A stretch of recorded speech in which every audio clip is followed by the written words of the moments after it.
Hello everyone, नमस्ते प्यारे बच्चों।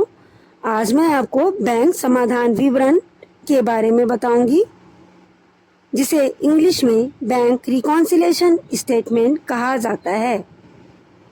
रोकड़ बही के बैंक शेष तथा पासबुक के शेष के अंतर में मिलान के लिए जो विवरण पत्र बनाया जाता है उसे बैंक समाधान विवरण पत्र कहा जाता है।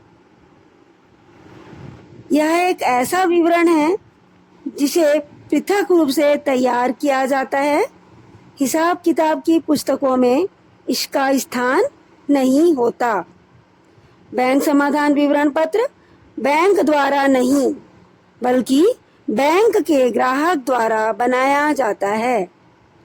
बैंक समाधान विवरण पत्र के माध्यम से पता चलता है कि प्रविष्टियों में किस प्रकार की गलतियां हुई हैं तथा इन्हें कैसे सुधारा जा सकता है। बैंक समाधान विवरण पत्र अंकेक्षण के लिए भी बनाया जाता है, क्योंकि इस विवरण पत्र के माध्यम से व्यवहारों की स्थिति के बारे में जानकारी मिलती है तथा बैंक समाधान विवरण के आधार पर ही अंकेक्षक बैंक शेष प्रमाणित करता है। बैंक अधिविकर्ष रोकड़ बही का क्रेडिट शेष तथा पासबुक का डेबिट शेष बैंक अधिविकर्ष को प्रदर्शित करता है। सामान्य शब्दों में, जब हम बैंक में जमा की गई धनराशि से अधिक राशि आहरण कर लेते हैं तो यह बैंक अधिविकर्ष माना जाता है।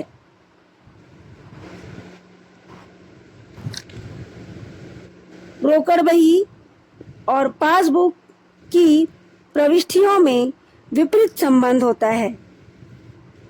जब व्यापारी बैंक में चेक या नगद धन जमा करता है तब वह रोकड़ पुस्तक के बैंक स्तंभ को चेक की राशि या नगद धन से डेबिट कर देता है।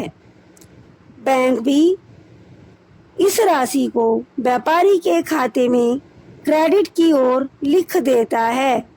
चूंकि व्यापारी और बैंक दोनों ही एक प्रकार के व्यवहारों के लिए खाता अलग अलग रखते हैं, अतः दोनों द्वारा रखे गए खातों का बैंक शेष समान होना चाहिए।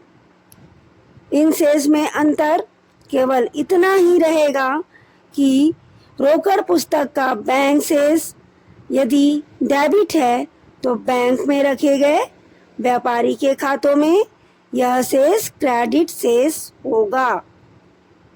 इससे स्पष्ट होता है कि रोकड़ बही और बैंक शेष में सदैव समानता होनी चाहिए, क्योंकि दोनों में लेखा करने का आधार एक ही होता है, पर व्यवहार में ऐसा नहीं होता।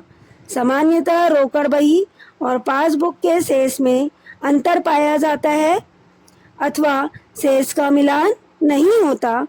यद्यपि दोनों ही पुस्तक के शेष अपने स्थान पर सही होते हैं, इसी अंतर को दूर करने के लिए बैंक समाधान विवरण पत्र बनाया जाता है। बच्चों, मैं अपने अगले टॉपिक पर बैंक समाधान विवरण की विशेषताओं के बारे में बताऊंगी।